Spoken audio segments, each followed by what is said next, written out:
नमस्कार, welcome to the soul यात्रा।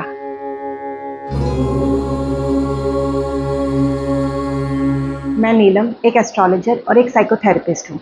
अगर आप अपनी कुंडली का एनालिसिस करवाना चाहते हैं, आप भी जानना चाहते हैं कि आपके कौन से कर्म अधूरे रह गए हैं या किन कर्मों को करने से आप आगे ज़िंदगी में बढ़ सकते हैं, तो आप इस नंबर पे ना व्हाट्सएप कर दीजिए। तो आज हम बात करेंगे 7th हाउस के ऊपर कि 7th हाउस के क्या सिग्निफिकेटर्स हैं। 7th हाउस में अगर कोई प्लैनेट आके बैठ जाता है तो वो क्या बताता है। 7th हाउस का लॉर्ड आपके जीवन में कितना महत्व रखता है, आज हम इसके बारे में बात करेंगे।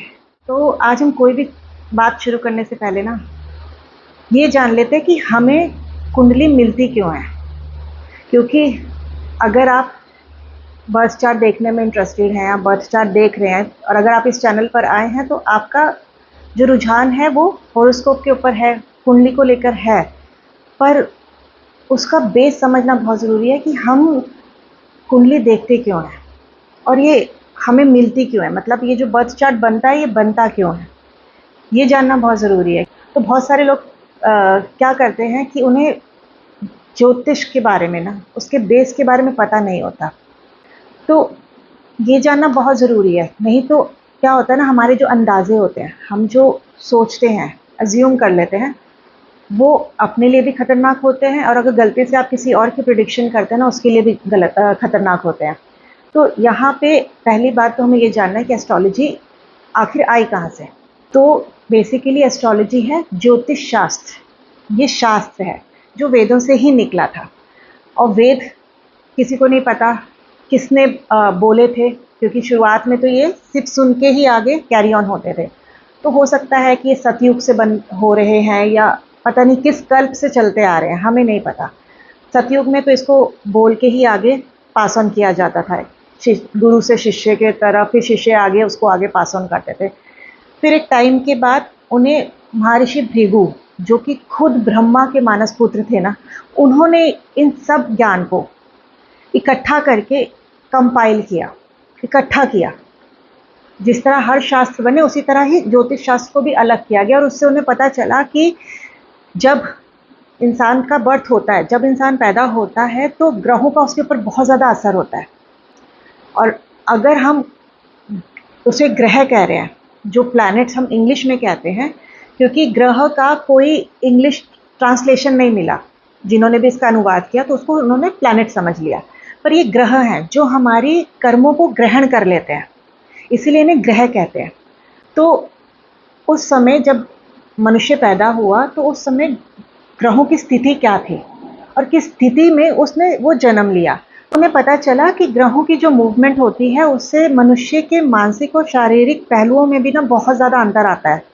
तो उसके ऊपर उन्होंने अध्ययन करना शुरू किया, उसके बारे में जानना शुरू किया और महर्षि भृगु ने उसे एक जगह कंपाइल किया। महर्षि भृगु ने जो कंपाइल किया उसको कहा गया भृगु संहिता। पराशर संहिता भी है, आपकी जैमिनी एस्ट्रोलॉजी भी है, आपकी नाड़ी एस्ट्रोलॉजी भी है। तो उसके ना बहुत सारी ब्रांचेस बनती गई।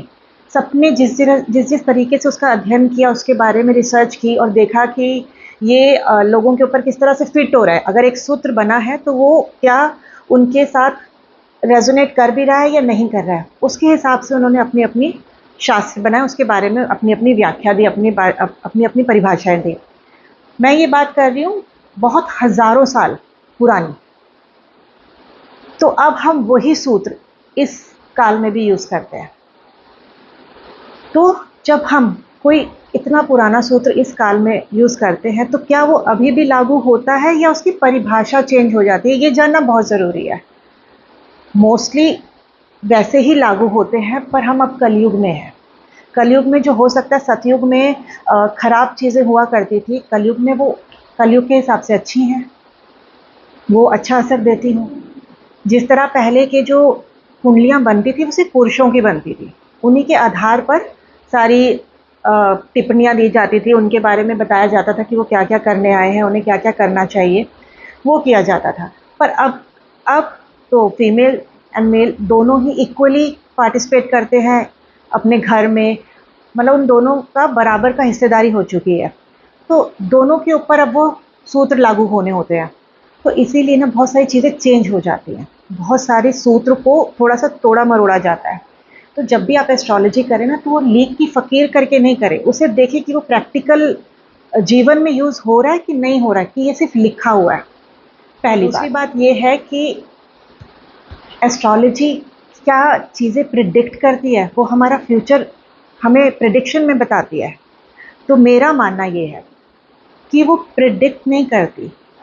एस्ट्रोलॉजी हमारा एक मैनुअल है, कुंडली हमारी एक मैनुअल है। जब हम पैदा होते हैं तो हमें एक मैनुअल मिल जाता है। जैसे मेरा एक अपना मैनुअल है, आपका एक अपना मैनुअल होगा, सबका अलग अलग मैनुअल है। किसी की भी कुंडली ना एक जैसी नहीं होती। जैसे किसी की, हाँ, अंगूठे के निशान एक जैसे नहीं होते ना, उसी तरह कुंडलियाँ भी किसी की एक जैसी नहीं होती। तो जब हम प्रिडिक्शन करते हैं तो ये सोच के नहीं करते कि इसके साथ ऐसा हुआ तो इसके साथ भी ऐसा हो सकता है, क्योंकि उसकी कुंडली में ग्रहों का प्रभाव कैसा है ये देखना ज़रूरी है, और हम जिसकी प्रेडिक्शन कर रहे हैं उसकी कुंडली में क्या प्रभाव हो सकता है ये देखना ज़रूरी है। तो एक ग्रह एक जगह एक प्रेडिक्शन के लिए लागू नहीं होता, उसके ऊपर सारे ग्रहों का प्रभाव देखना ज़रूरी होता है। किसके साथ बैठा हुआ है वो देखना ज़रूरी होता है, किस लग्न का है वो देखना ज़रूरी होता है, किसके स्वामी में बैठा है, किसका, उसके घर का स्वामी कौन है वो देखना ज़रूरी होता है। तो एस्ट्रोलॉजी करते समय ना बहुत सारी बातें ध्यान रखनी ज़रूरी होती हैं। जब आप वीडियोस में कोई चीज़ सीख रहे हैं तो आप उसको सीखने के पर्पज़ से लें, और एक वीडियो नहीं देखें आप, 2-3 एस्ट्रोलॉजर्स का देखें, 4-5 एस्ट्रोलॉजर्स का देखें। सबके बताने का तरीका डिफरेंट होगा, क्योंकि उनकी लाइफ के एक्सपीरियंस डिफरेंट होंगे उसके बारे में, पर वो कलेक्टिव एक्सपीरियंस होते हैं। तो अपनी कुंडली ना सिर्फ एक चीज़ पे जज मत कीजिए, हर चीज़ का पहलू देखिए। अगर हो सकता है जो आप वीडियोस देख रहे हैं वो आपके साथ रेजोनेट ना करे, आपके एक्सपीरियंस के साथ रेजोनेट ना करे, पर वो किसी और के साथ रेजोनेट कर जाए। तो हर किसी की कुंडली उसका एक मैनुअल है, उसे कैसे ऑपरेट करना है वो है। तो बेसिकली ये जानना ज़रूरी है कि आपके पास जो मैनुअल है, क्या आप उसके अकॉर्डिंगली काम कर रहे हैं, या उसको बिना जाने अपने आप को ऑपरेट कर रहे हैं, अपने जीवन को चला रहे हैं। तो आज हम बात करेंगे 7th हाउस की, यानी उस मैनुअल के 7th हाउस की, कि वो 7th हाउस हमारे जीवन को के किस भाव को, किस हिस्से को दर्शाता है। तो 7th हाउस के क्या सिग्निफिकेटर्स हैं? 7th हाउस फर्स्ट हाउस से ना एकदम ऑपोजिट बैठा हुआ है, 180 डिग्री पे बैठा है। तो फर्स्ट हाउस तो हम हैं, और और 7th हाउस है पब्लिक डीलिंग। हम जितने लोगों से अपने जीवन में डील करते हैं ये वो बताता है। ये आपके स्पाउस का भी घर है, ये आपके सेकंड प्रोजेनी यानी सेकंड बेबी का भी घर है, ये आपके बिजनेस डीलिंग का है, फॉरेन लैंड से आपकी डीलिंग का है, आपके बिजनेस पार्टनर्स का है, आपकी दूसरों के साथ कैसी यूनियन रहेगी उसके बारे में बताता है, आपके स्पाउस की क्या अपीयरेंस रहेगी, स्पाउस की क्या सोच रहेगी, वो इसके लॉर्ड से देखते हैं, उसके स्वामी से देखते हैं, 7th हाउस के स्वामी से। आप दूसरों के साथ कैसे इंटरेक्ट करते हैं ये भी 7th हाउस से देखा जाता है। ये आपकी डिज़ायर्स का भी घर है, क्योंकि ये काम हाउस है। ये आपका सेकंड हाफ है, मतलब फर्स्ट हाफ तो आपका लग्न हो गया और आपको जो पूरा करता है, क्योंकि 180 डिग्री पे हैं दोनों, तो 360 कैसे होता है, जब 180 प्लस 180 मिल जाते हैं तो ये 360 यानी आपकी यूनियन का घर है। तो आज हम बात करेंगे आपके स्पाउस से रिलेटेड। मैंने आपको ये सारे सिग्निफिकेटर्स बता दिए कि ये सब चीज़ें भी जो अभी बताई हैं वो 7th हाउस से रिलेट करती है, पर मेन जो हमारी लाइफ में रिलेट करते हैं, जो हमारे पास कार्मिक आते हैं, वो आते हैं हमारे लाइफ पार्टनर। इनको हम बिजनेस पार्टनर्स के में भी देख सकते हैं। तो ये लोग हमारी लाइफ में हमारे कर्मों के थ्रू आए होते हैं। पिछले किसी जन्मों में हमारे उनके साथ कर्म ऐसे जुड़े हैं कि इस जन्म में हम इतने क्लोज रिलेशन में आए हैं, और ये रिलेशन याद रखिएगा आपस में ऑपोजिट है। तो एक कहावत है ना, ऑपोजिट अट्रैक्ट्स, तो हम हमेशा अपने से ऑपोजिट लोगों की तरफ ज़्यादा अट्रैक्ट होते हैं। तो ये 7th हाउस ही दिखाता है। तो बात करते हैं कि हम 7th हाउस में अपने स्पाउस को कैसे देखते हैं, अपने लाइफ पार्टनर को कैसे देखते हैं। तो जो उस घर का लॉर्ड होता है, यानी उसका जो स्वामी होता है ना, वो हमारे स्पाउस के बारे में बताता है कि हमारे स्पाउस की थिंकिंग कैसी होगी, वो दिखता कैसे होगा, और वो कहाँ जाके बैठा है तो उसका बिहेवियर कैसा होगा। ऐसा तो है नहीं कि 7th हाउस का लॉर्ड 7th हाउस में ही बैठा होगा। अगर बैठा है तो उसका भी डिफरेंट मीनिंग होता है, पर अगर नहीं बैठा तो वो कहाँ बैठा है वो भी बताता है। तो कई लोगों का ये मानना है कि अगर 7th हाउस में कोई और प्लैनेट बैठ जाए, यानी 7th हाउस का लॉर्ड तो नहीं बैठा हुआ, पर उसके अलावा कुंडली के भाव का कोई भी प्लैनेट आके उसमें बैठ जाता है, तो वो उसके स्पाउस के बारे में बताता है। पर मैंने जो एक्सपीरियंस किया है वो आपके बारे में ज़्यादा बताता है कि आप अपने पार्टनर के साथ कैसे डील करेंगे, आप अपनी पब्लिक लाइफ में कैसे डील करेंगे। ये मेरे अनुभव का है, हो सकता है दूसरों के अनुभव डिफरेंट हो, पर मैंने ये देखा है कि वो आपका नेचर होगा कि आप अपने लाइफ पार्टनर से कैसे डील करेंगे। सिंस वहाँ पे वो प्लैनेट बैठा है तो उसका कुछ प्रतिशत जो उसके सिग्निफिकेशंस होंगी वो पार्टनर के अंदर भी हो सकती है, पर ज़्यादातर वो आपकी मनोस्थिति बताएगा कि आप दूसरों के साथ कैसे डील करते हैं। तो आज मैं इसको 3 सेगमेंट्स में बनाऊंगी। पहला सेगमेंट कि अगर 7th हाउस में कोई प्लैनेट बैठा है तो वो क्या बताता है। दूसरा रहेगा कि 7th हाउस में जिस प्लैनेट की लॉर्डशिप है वो आपके पार्टनर के बारे में क्या बताता है। और तीसरा कि अगर 7th हाउस को हम लग्न बना दें तो वो लग्न कुंडली क्या बताएगी, इसके बारे में बात करेंगे। तो इस वीडियो को ना पूरा देखिएगा। बीच बीच में से अगर कोई वीडियो देखता है तो वो आधी अधूरी इन्फॉर्मेशन लेते हैं। आधी अधूरी इन्फॉर्मेशन बहुत खतरनाक होती है, तो पूरा वीडियो देखिए, क्योंकि अगर आप सीखने के पर्पज़ से कर रहे हैं तो पूरा देखिए। सिर्फ आप अपनी कुंडली के साथ मैच करने के पर्पज़ से कर रहे हैं तो टाइम स्टैम्प्स में है, उसमें जाके आप देख लीजिएगा। तो अभी बात करते हैं 7th हाउस को ना लग्न बना के। अब हमने उसको लग्न बना लिया तो 7th हाउस क्या हुआ, वो आपका डीलिंग का, आपके ऑपोजिट जो समाज है, जो पूरा जिन लोगों के साथ आप डील करते हैं ना, उसका हो गया।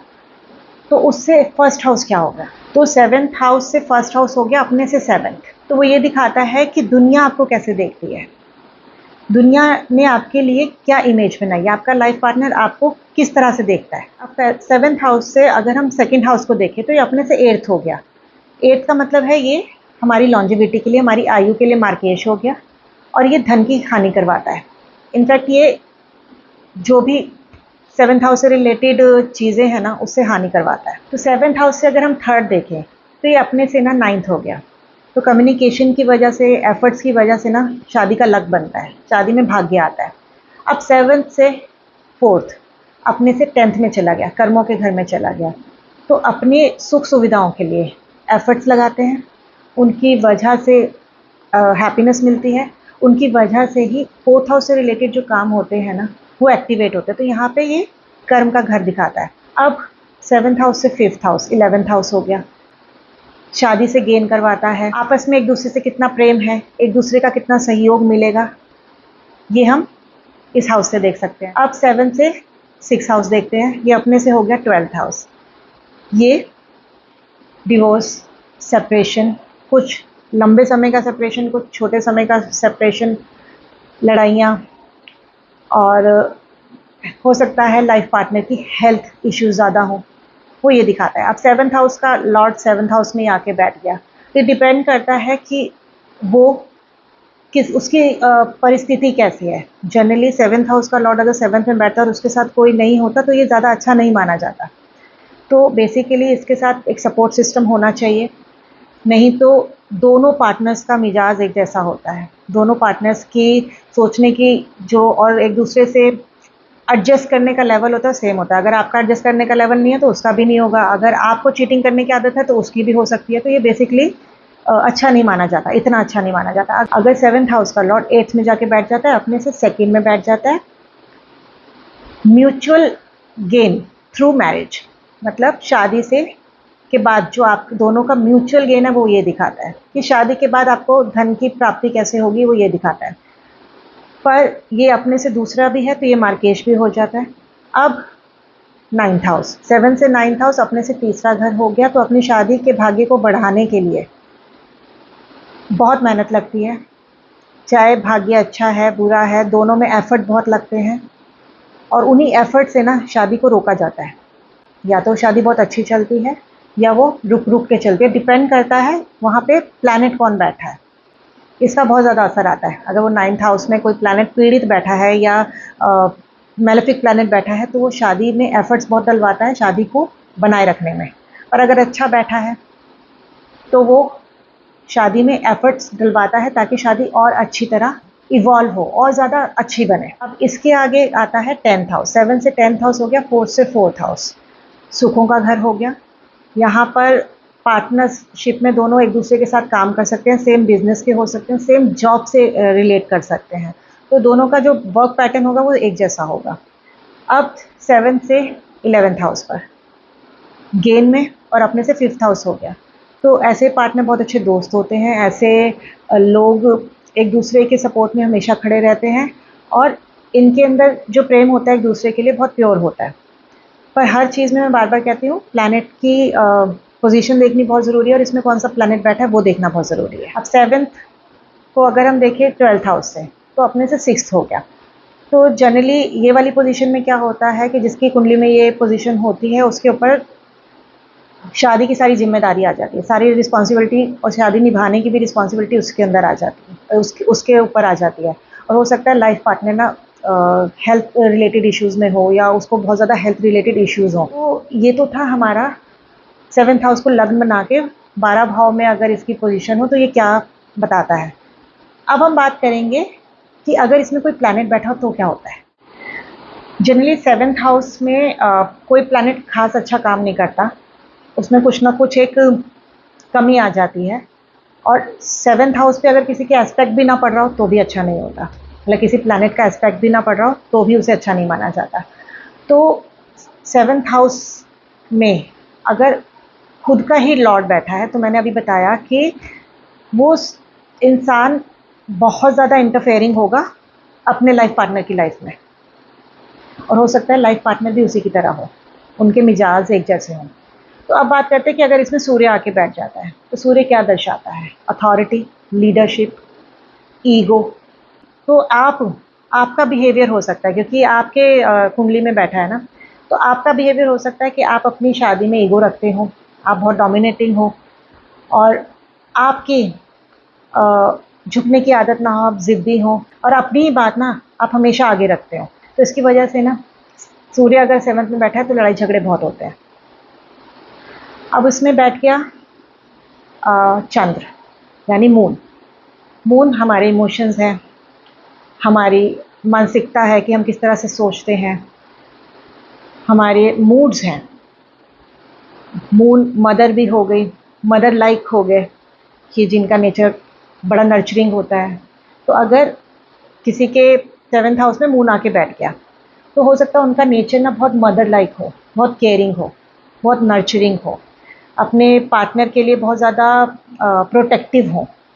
पर उसके साथ इनके साथ क्या प्रॉब्लम हो सकती है, बहुत ज़्यादा मूड स्विंग्स हो, बहुत ज़्यादा इमोशनल हो, सेंसिटिव हो, चीज़ें बहुत जल्दी बुरी लग जाती हों, और फ्लिकर माइंड होता है ना कि कुछ बड़ी देर तक एक ही मूड में ना रहते हो, मूड स्विंग्स बहुत ज़्यादा होते हो। तो आपके अंदर ये ट्रेट ज़्यादा होंगे, आपके पार्टनर के अंदर ना होंगे पर इतने नहीं होंगे। तो आप इस चीज़ को नोटिस कीजिएगा कि आपके ट्रेट्स होंगे। हम जो सोचते हैं कि ये पार्टनर के ट्रेट्स होंगे, पार्टनर के ट्रेट्स उसके लॉर्ड से देखते हैं, उसमें बैठे हुए ग्रह से नहीं देखते। अब इसके अंदर आ गया मंगल। तो मंगल को तो हम वैसे ही कहते हैं कि भाई अगर मंगल 7th में बैठ गया तो ये मांगलिक दोष बनाता है। तो ऐसे जो लोग होते हैं उनकी एनर्जी बहुत ज़्यादा होती है, वो बहुत ज़्यादा कहते हैं ना कि गर्म मिजाज वाले होते हैं, उनके अंदर गुस्सा बहुत आता है, और उसकी वजह से क्या होता है कि यहाँ पे लड़ाई झगड़े, फ्रिक्शन होना शुरू हो जाता है, क्योंकि उन्हें हर बात अपने तरीके से मनवानी है और कोई अगर उनकी बात नहीं मान रहा तो उन्हें बहुत जल्दी गुस्सा आ जाता है। तो ये ट्रेट आपके लाइफ पार्टनर में हो तो हो सकता है बहुत कम हो, क्योंकि ये मांगलिक हैं, मांगलिक के ट्रेट्स हैं।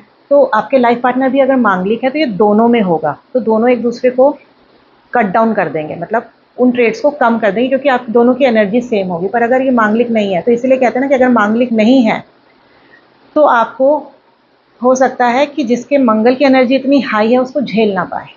तो इसीलिए मांगलिक को मांगलिक के साथ शादी करने के लिए कहते हैं, या मंगल दोष कहीं से कट रहा हो उससे शादी करने के लिए कहते हैं। तो अब यहाँ पे आ गया बुध। तो बुध का मिजाज क्या होता है, बुध जो लोग होते हैं वो बहुत ज़्यादा चुलबुले होते हैं, चंचल मन के होते हैं, वो चाइल्ड लाइक होते हैं, बच्चों की तरह होते हैं।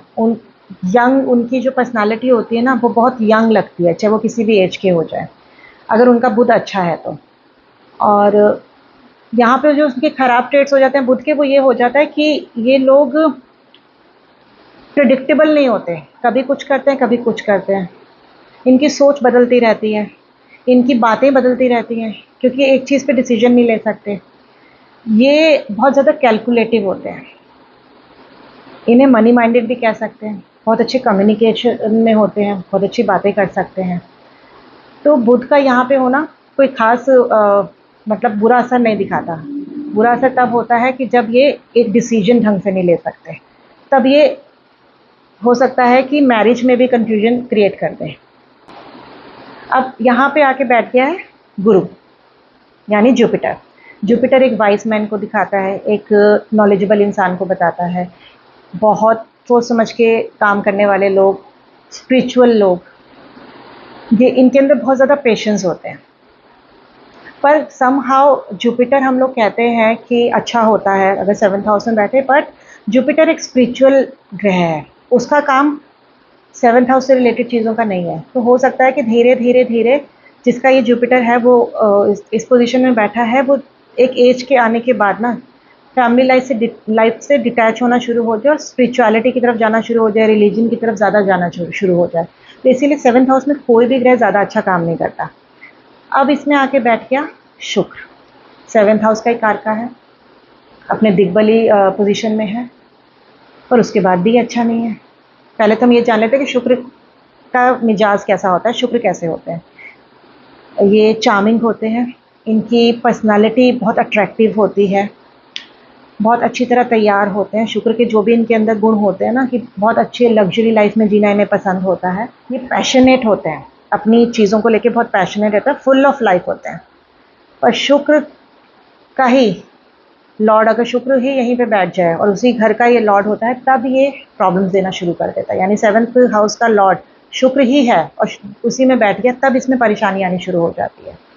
तो हो सकता है कि ऐसे में ये जो खुद जिनके इसमें ये शुक्र बैठा है वो बहुत ज़्यादा ना खर्चीले स्वभाव के हों, लोगों की ज़्यादा परवाह ना करते हों, और वो इधर उधर यानी एक्स्ट्रा मैरिटल अफेयर्स भी इनके देखे जा सकते हैं। अब इसमें आके बैठ गया शनि। शनि एक मैच्योर ग्रह है, एक वृद्ध ग्रह है। तो ऐसे लोगों के जो हो सकता है कि उनकी जो सोच है शादी को लेके बहुत रूढ़िवादी हो, बहुत टिपिकल हो, देखने में मैच्योर लगते हो। ये एक डिटैच पर्सनालिटी कह सकते हैं। शादी में ज़्यादा इंटरफेरेंस नहीं डालेंगे, शादी में हार्ड वर्किंग होते हैं और एक डिसिप्लिन लाइफ जीते हैं।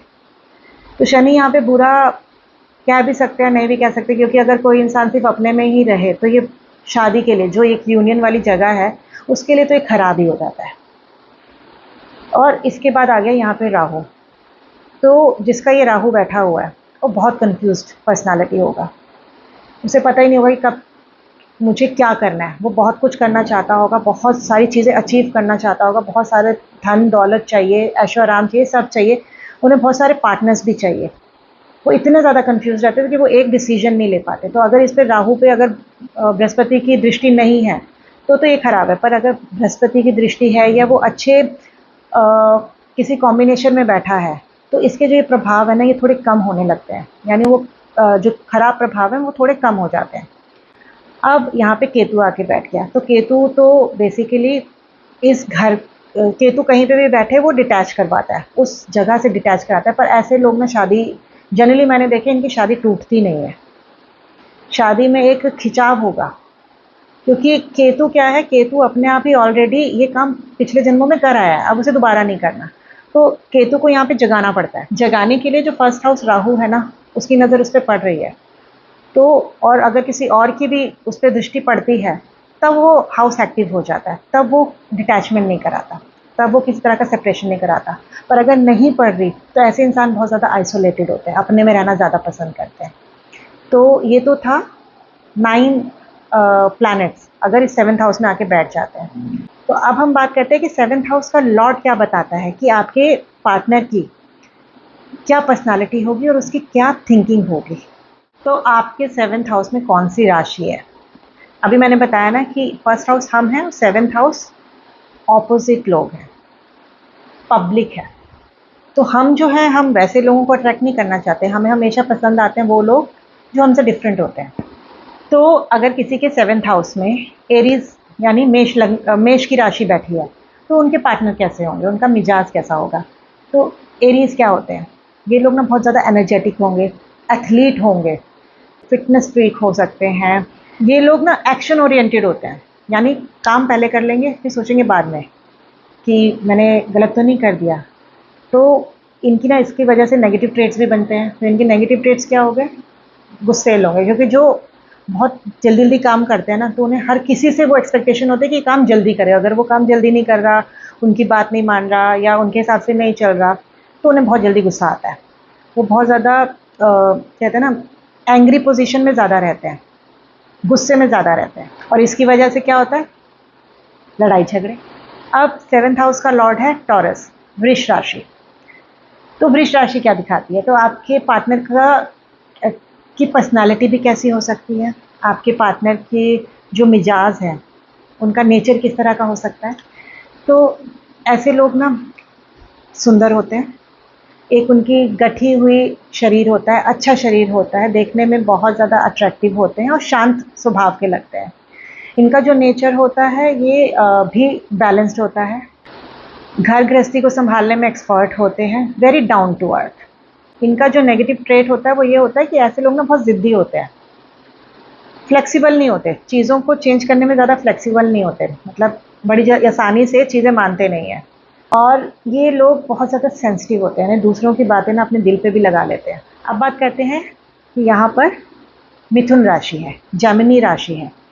तो ये लोग देखने में बहुत सुंदर होते हैं, बहुत यंग लुकिंग होते हैं, मतलब आपके जो स्पाउस होंगे यंग लुकिंग होते हैं, बहुत जल्दी जल्दी बातें करते हैं, बहुत अच्छी बातें करते हैं, मन बड़ा चंचल होता है, जो कहते हैं ना बच्चों की तरह होते हैं। और इनके जो स्वभाव होता है कि वो अभी कुछ और थोड़ी देर बाद में कुछ हो जाते हैं, यानी वो बहुत ज़्यादा उनकी चंचलता ना कभी कभी नेगेटिव ट्रेट्स में पड़ जाती है कि अभी उन्होंने आपसे कुछ कहा, थोड़ी देर बाद वो आगे कुछ और कह रहे हैं। तो जनरली उनके स्पाउस में बड़े कंफ्यूज हो जाते हैं कि अभी कुछ हुआ और अब कुछ और बोल के चले गए। इस राशि के जो लोग होते हैं ये मनी माइंडेड होते हैं, कैलकुलेटिव होते हैं, इम्पल्सिव होते हैं और बहुत जल्दी ना रूठ भी जाते हैं। तो अब बात करते हैं कि यहाँ पे कैंसर का लॉर्ड हो या कर्क राशि का स्वामी हो, तो ये लोग देखने में हेल्दी से होते हैं, देखने में बड़े जैसे कहते हैं ना कि बड़े क्यूट से लगते हैं, सुंदर होते हैं। इनको देख के मन में कहते हैं ना बड़ी शांति सी आती है, उनका फेस उस तरह का होता है, इनोसेंट होते हैं। ये इनका भी नेचर ना बड़ा मदरली लाइक होता है, बड़ा नर्चरिंग होता है। ये अपने पार्टनर को भी उसी तरह से ट्रीट करते हैं, बहुत ज़्यादा इमोशनल होते हैं, जिसकी वजह से इनके नेगेटिव ट्रेट्स ये हो जाते हैं कि इमोशंस की वजह से उनके मूड स्विंग्स बहुत ज़्यादा होते हैं, बहुत छोटी छोटी बातें उन्हें बहुत ज़्यादा बुरी लग जाती हैं। हो सकता है थोड़ी थोड़ी देर में या किसी की दुख देख के ये रोना शुरू हो जाते हैं। नेगेटिव तो नहीं कहूँगी, बट हर किसी का दुख देख के अगर रोना शुरू हो जाता है तब ये नेगेटिव हो जाता है, तब ये समझ नहीं पाते कि किसको कौन सही है कौन गलत है। तो मतलब इनका नेचर इस तरह का हो जाता है। और इनकी मूड स्विंग्स की वजह से क्या होता है कि मेंटली स्टेबल नहीं रह पाते, बहुत ज़्यादा टेंशन लेते हैं, बहुत ज़्यादा मूड स्विंग्स हो जाते हैं, बहुत ज़्यादा ओवरथिंक करते हैं, बहुत ज़्यादा सोचते हैं, छोटी छोटी चीज़ों को लेके ना बहुत सोचने लगता है, जिसकी वजह से ना उनको बहुत ज़्यादा स्ट्रेस हो जाता है, मेंटल हेल्थ के इश्यूज आना शुरू हो जाते हैं। अब यहाँ का लॉर्ड है लियो यानी सिंह। ये लोग बहुत ज़्यादा एनर्जेटिक होते हैं, इगोइस्टिक होते हैं, लीडरशिप क्वालिटीज़ के साथ होते हैं। इनकी पर्सनालिटी ऐसी होती है कि देख के लगता है कि ये ना किसी रॉयल फैमिली से बिलोंग करते हैं, या इनके अंदर रॉयल्टी ना दिखाई देती है। इनकी बात करने का जो तरीका होता है ना बहुत ज़्यादा अथॉरिटेटिव होता है। ये लोगों को जिस तरह से बात करते हैं ना, तो लोग जनरली मजबूर हो जाते हैं इनकी बात सुनने के लिए और इनकी बात मानने के लिए। इनका तरीका इस तरह का होता है। इनके नेगेटिव पॉइंट्स ये होते हैं, सिंस इनके अंदर लीडरशिप क्वालिटी है तो ईगो भी बहुत होती है, जो रिलेशंस के लिए अच्छी नहीं होती। ये झुकते नहीं हैं, ये बहुत ज़्यादा स्टबर्न होते हैं अपनी चीज़ों को करने के लिए। इनके दिमाग में जो चीज़ आ गई ये उससे पीछे नहीं हटते हैं। अपनी इज्जत के लिए कह लें या अपनी बात को ऊपर रखने के लिए ना, ये किसी भी हद तक जा सकते हैं और ये अपने रिलेशन को बाहर पब्लिक में बहुत अच्छी इमेज के साथ शो करते हैं। अब यहाँ पे आ गया वर्गो, कन्या राशि। कन्या राशि के लोग कैसे होते हैं? वो बहुत ज़्यादा केयरिंग, बहुत ज़्यादा अंडरस्टैंडिंग होते हैं। वो बोलने में भी अच्छे होते हैं पर बहुत प्रैक्टिकल बात करते हैं। ये अपने स्पाउस का बहुत ज़्यादा ख्याल रखते हैं, मतलब उनकी ज़रूरतों का सारा ख्याल रखते हैं। पर यही इनका नेगेटिव पॉइंट भी बन जाता है, क्योंकि अब ये दूसरे की मेहनत को देख नहीं पाते या दूसरे का किया हुआ काम इन्हें पसंद नहीं आता, क्योंकि ये इतने ज़्यादा सेल्फ सफिशिएंट होते हैं, इतने ज़्यादा सेल्फ कंटेंट होते हैं। उन्हें लगता है कि दूसरा वो काम ठीक नहीं करेगा तो उनके काम भी वो खुद ही करते रहते हैं। बहुत ज़्यादा क्रिटिकल हो जाते हैं उनके कामों के लिए, मतलब आए दिन कुछ ना कुछ उनके कामों में ना क्रिटिसाइज़ करते रहेंगे, तुमने गलत किया। क्योंकि ये लोग ना बहुत ज़्यादा परफेक्शनिस्ट हो जाते हैं, इन्हें हर काम अपने हाथ से करने की आदत है तो दूसरे पे ज़्यादा विश्वास नहीं करते। अगर इनकी कोई बात नहीं माने तो इन्हें गुस्सा बहुत आता है। और इनके साथ रहने का मतलब है कि ऑल वर्क नो प्ले, यानी ये इतना काम के एडिक्टेड होते हैं कि पूरा वक्त काम करते रहते हैं और चाहते हैं कि सामने वाला भी उन्हीं की तरह काम करता रहे। अब यहाँ पे आ गया स्कॉर्पियो, यानी वृश्चिक राशि। स्कॉर्पियो बहुत पैशनेट होते हैं, वो एक कहते हैं ना चार्मर्स होते हैं। चाहे ये सुंदर ना हो पर इनके अंदर एक चार्म होता है कि लोग इनको देखते ज़रूर है। इनकी बात करने के तरीके में एक चार्म होता है, ये बातें बहुत अच्छी और ये भी कह सकते हैं बड़ी लच्छेदार कर सकते हैं, यानी अपनी बातों से भी लोगों को अट्रैक्ट कर सकते हैं। ये रिलीजियस माइंडेड होते हैं, इनके इमोशंस भी बहुत ज़्यादा अप्स एंड डाउन्स वाले होते हैं, यानी ये बहुत ज़्यादा इमोशनल होते हैं और यही इनके नेगेटिव पॉइंट्स में भी बदल जाते हैं। क्योंकि अगर ये बहुत ज़्यादा इमोशनल है तो ये आपको खुल के प्यार करेंगे, अगर आपके साथ अटैच्ड हैं तो they are like totally attached. पर अगर आपकी कोई गलती पकड़ ली गई या आपसे कोई ऐसी गलती हो गई जो वो उम्मीद नहीं कर रहे थे, फिर वो आपको इस पे भी नहीं छोड़ते।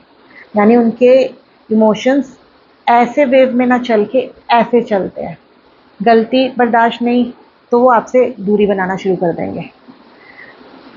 तो ये लोग ना, मैंने अभी बताया ना, बड़ा पैशनेटली का प्यार करते हैं, जो काम करते हैं बड़ा पैशन के साथ करते हैं, दिल लगा के करते हैं। तो ये वजह भी बन जाती है कभी कभी इनके रिलेशन में ना प्रॉब्लम्स की, क्योंकि अगर ये आपसे खुल के प्यार कर रहे हैं बिल्कुल अपना, मतलब ये बहुत लॉयल होते हैं, तो ये सेम चीज़ अपने पार्टनर के साथ भी से भी एक्सपेक्ट करते हैं और उसके लिए ना वो आपको पोजेस करने की कोशिश करेंगे। यानी वो इतने ज़्यादा आपके लिए प्रोटेक्टिव हो जाएंगे कि अब आपको वो पोजेस करने की कोशिश करेंगे, क्योंकि ये रिलेशन को ना बहुत गहराई से फील करते हैं और वो एक्सपेक्ट करते हैं कि सामने वाला भी उतनी ही गहराई में जाके इस रिलेशनशिप को चलाए या उसे फील करे। तो ये बहुत ज़्यादा पोजेसिव हो जाते हैं और ये लोग ना बहुत ज़्यादा इंडिपेंडेंट होते हैं। तो ये तो आपको पोजेस करने की कोशिश करेंगे, पर अगर आप इनको करने की कोशिश करेंगे तो ये आपसे दूरी बनाना शुरू कर देंगे। अब यहाँ पे आ गया लिब्रा। मैंने लिब्रा पहले बोलना था, वो भूल गई थी, अब मुझे लिब्रा याद आया। तो अगर यहाँ पे है लिब्रा का साइन, यानी तुला राशि का, तो ये लोग ना बैलेंस बनाने में एक्सपर्ट होते हैं कि घर पे, परिवार पे, वर्क में, बच्चों में, हर चीज़ को बहुत अच्छी तरह बैलेंस कर लेते हैं। ये दूसरों को खुश करने में बहुत एक्सपर्ट होते हैं। ये दूसरों की मदद करने के लिए भी हमेशा खड़े रहते हैं। इनका स्वभाव भी बहुत अच्छा होता है।